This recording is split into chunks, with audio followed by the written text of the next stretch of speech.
네, 여러분 안녕하세요. 변도 매니저입니다. 오늘 영상에서는 오늘 한국은행이 알려준 향후 금리 방향에 대한 힌트를 알아보고요. 언제부터 기준금리가 내려갈지, 그리고 금리 인상이 공식적으로 마무리된 이후에 자금이 어떻게 이동할지에 대해서 한번 정리해 보도록 하겠습니다. 오늘 한국은행이 기준금리를 결정하는 금통위가 있었죠. 오늘 시장 예상대로 기준금리를 3.5%로 동결을 했습니다. 이렇게 되면서 8번 연속으로 동결을 한 게 된 건데, 마지막으로 기준금리를 올렸던 시기가 딱 1년 전인 2023년도 1월 달에 3.25에서 3.50으로 0.25%포인트 인상한 뒤로 꾸준히 지금 3.5%로 유지를 하고 있죠. 같은 기간 동안 미국 같은 경우에는 4번을 더 인상하면서 한국과 미국의 기준금리 차이가 2%포인트까지 벌어져 있는 상황입니다. 한국의 물가 부담이 적어서 금리를 올리지 않았던 것보다는 한국 같은 경우에는 가계부채에 대한 부담이 높은 상황이라서 사실 물가와 미국과의 금리 차를 고려하면 작년에 몇 번 더 인상을 했었어야 하는데, 그렇게 되면 한국의 가계부채 부담이 더 높아질 수 있다는 우려가 많아서 그동안 그걸 하지 못하고 계속 3.5%에서 동결을 해왔던 겁니다. 오늘 금통위에서 기준금리는 동결을 했지만 유의미한 변화가 있어서 오늘 이렇게 영상을 만들어 보는데요. 그건 바로 지난 1년 동안 통화정책 방향문에 꾸준히 들어가 있었던 문구가 바로 추가 인상 필요성을 판단해 나갈 것이라는 문구가 있었는데, 이것이 드디어 1년 만에 사라졌기 때문입니다. 물론 이 문구가 사라졌다고 해서 당장 한국은행이 기준금리를 인하할 것이라고 기대할 수 있는 상황은 아닙니다. 왜냐하면 긴축 기조를 충분히 장기간 동안 유지하겠다는 문구가 아직 있기 때문이죠. 그럼에도 불구하고 이번 금통위를 지나면서 이제 금리가 더 이상 올라가지 않고 최대 지금 상황에서 유지가 되고 물가가 앞으로 좀 더 떨어지는 것을 보면서 금리를 이제는 인하하겠구나 라고 해석하고 기대할 수 있는 사람들이 더 많아지게 된 겁니다. 이번 금통위에서 한국은행은 물가 둔화 추세가 계속 지속되고 있다라고 발표를 했습니다. 한국 물가는 국제 유가와 해외 수입 농수산물 가격의 영향을 많이 받죠. 2022년까지 국제 유가가 상승하는 과정에서, 그리고 2023년도 유가가 하락했음에도 불구하고 일부 곡물 가격이 누적적으로 상승한 영향 때문에 물가가 3% 중반에서 유지되다가 작년 11월부터 3% 초반으로 떨어지기 시작을 했습니다. 한국은행도 국제 유가뿐만이 아니라 중동 사태와 같은 지정학적 리스크가 완화되면서 기준금리를 추가로 인상해야 하는 필요성이 이전보다는 낮아졌다고 공식적으로 말한 거는, 현재와 같은 유가가 최소 유지가 된다라고 하면은 지금 하락세를 보이고 있는 소비자 물가가 올해 시간이 가면 갈수록 더 빠지면서 물가에 대한 부담이 올해 하반기로 가면서 낮아질 것으로 보고 있는 거죠. 그래서 물가에 대한 부담은 계속 낮아지고 있는데, 지금 빠르게 금리 인하를 못하고 있는 이유는, 빠른 금리 인하는 경기를 부양하는 효과보다는 부동산 가격 상승 기대를 자극하는 부작용이 좀 더 클 수 있다라고 지금 당장은 걱정을 하고 있는 겁니다. 그래서 올해도 소비자 물가가 앞자리가 2로 바뀌더라도 부동산 가격 상황에 따라서 한국은행은 기준금리 정책을 좀 탄력적으로 운영할 수 있을 것이라고 생각을 해볼 수 있는 거죠. 주택산업연구원이 최근에 발표한 자료를 보면은 올해부터 서울을 시작으로 해서 주택 매매 가격이 반등할 것으로 전망을 하고 있습니다. 그리고 전국 단위로 보게 되면은 내년 하반기서부터는 가격 상승이 가파라질 것으로 보고 있는 거죠. 그렇게 전망하고 있는 이유는 제가 최근 영상에서도 보여드린 거지만,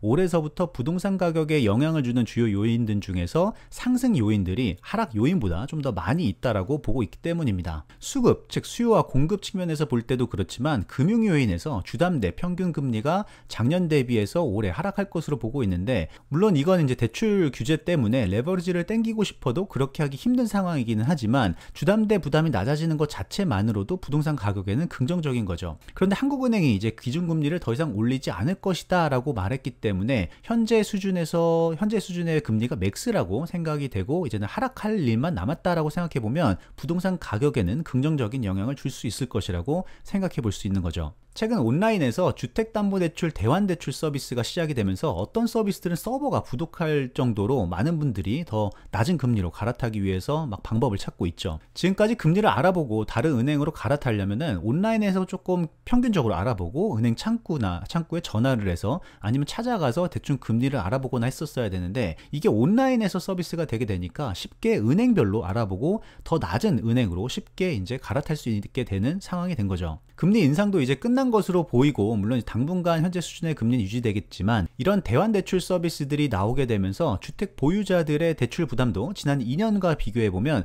충분히 완화될 수 있을 것으로 보입니다. 하지만 더 드라마틱하게 부담이 줄어들려면 결국은 물가가 떨어져서 금리가 떨어져야 할 텐데, 그럼 이제 언제쯤 금리 인하를 할 수 있을까? 한국은행에서 말한 것처럼 향후 국제유가랑 식료품 물가에 영향을 주는 국제 곡물 가격에 따라서 향후 한국의 물가 수준과 금리 정책이 변할 것 같습니다. 먼저 곡물 가격을 보면은 2022년 하반기서부터 급격하게 하락세를 보이면서 최근에도 하향 안정화가 잘 되고 있습니다. 2022년 물류 대란과 함께 러시아 우크라이나 전쟁 때문에 곡물 가격이 급등세를 보인 영향이 작년까지 주요 식료품 가격 인상으로 이어졌던 거죠. 2023년 대부분 모든 곡물 가격이 하락을 했는데 마지막까지 홀로 꾸준히 올랐었던 품목이 바로 설탕입니다. 밀, 대두, 파모일, 코코아 다 빠졌는데 설탕이 2023년까지 혼자 오르면서 설탕을 많이 사용하는 가공식품 업체들의 실적은 작년에 많이 좋아지지 못했죠. 때문에 일부 제품 가격을 인상하면서 국내 식료품 물가 상승에도 영향을 주었었던 겁니다. 근데 작년 말부터 설탕 가격도 급락한 뒤에 지금 작년 2분기 수준에서 유지를 하고 있어요.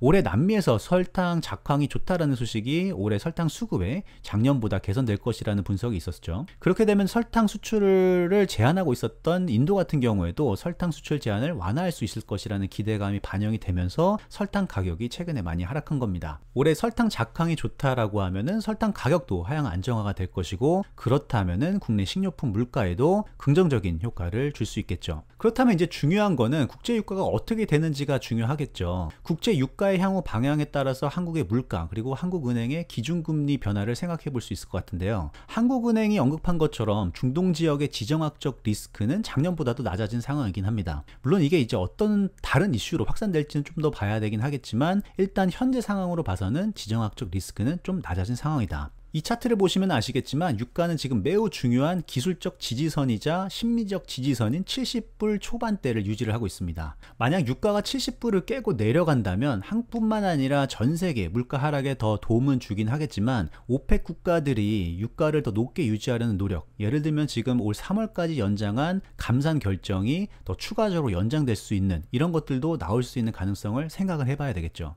올해 수요와 공급 측면에서 봤을 때 유가는 올 1분기에는 오펙 플러스의 감산 연장 효과 때문에 올 1분기에는 공급이 수요보다 좀 낮을 것으로 전망을 되고 있긴 한데 2분기부터는 즉 오펙 플러스의 감산이 연장되지 않을 것이라는 가정을 했을 때는 수요와 공급이 맞아지면서 유가 상승 요인은 낮아질 것으로 지금 전망이 되고 있습니다. 그렇게 된다면은 올 하반기로 가면 갈수록 유가는 현재 수준보다 소폭 낮은 상태에서 유지될 가능성이 있다라고 보고 있는 거죠. 유가가 현재 70불 수준에서 유지를 했을 때에도 한국을 포함해서 전 세계의 근원 물가는 하락세를 보일 것으로 전망이 되고 있고요. 그에 따라서 미국을 포함한 주요 국가들도 올 하반기서부터는 금리를 인하할 것으로 전망이 되고 있습니다. 그렇게 된다면 한국은행도 다른 나라와 비슷하게 올 하반기서부터는 금리 인하에 대한 결정을 생각해 볼 수 있는 거죠. 이번 금리 인상 사이클은 상승할 때도 정말 빠르게 상승하면서 전 세계 위험자산 가격을 빠르게 조정을 줬습니다. 주식뿐만 아니라 부동산도 그렇고 스타트업도 그렇고 채권 가격 등 같이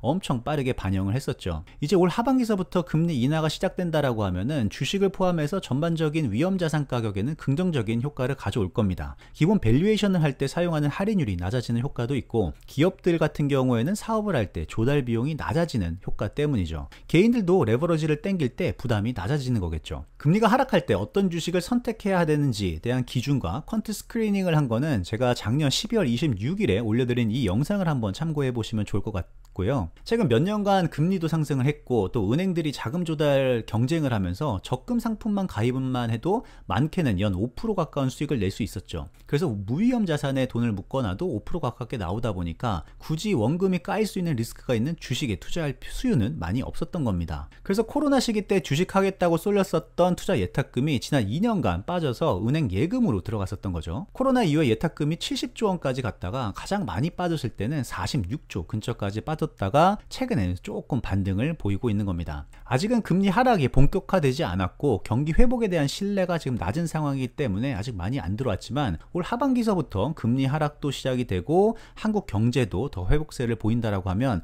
아마 주식시장으로 돈이 더 들어오지 않을까 생각이 됩니다. 이렇게 되면 물론 이제 야수의 심장을 가진 투자자들도 많이 들어오겠지만 은행 예금에 넣어놨던 투자자 성향은 아마 배당주에 대한 관심이 많을 것 같고요. 올해 국내 기업들이 배당 성향도 높이고 또 배당을 이제 확인하고 투자할 수 있는 정책도 시행하는 회사가 많아지고 있어서 아마 배당주에 대한 관심은 계속 높아질 것이라고 생각이 됩니다. 배당주를 접근하는 방법이랑 관련 종목들은 최근에 제가 올려드린 영상들을 참고하시면 아마 도움이 될 겁니다. 그럼 오늘은 여기까지 정리하도록 하겠습니다. 가시기 전에 구독과 좋아요, 알람 설정까지 부탁드립니다. 감사합니다.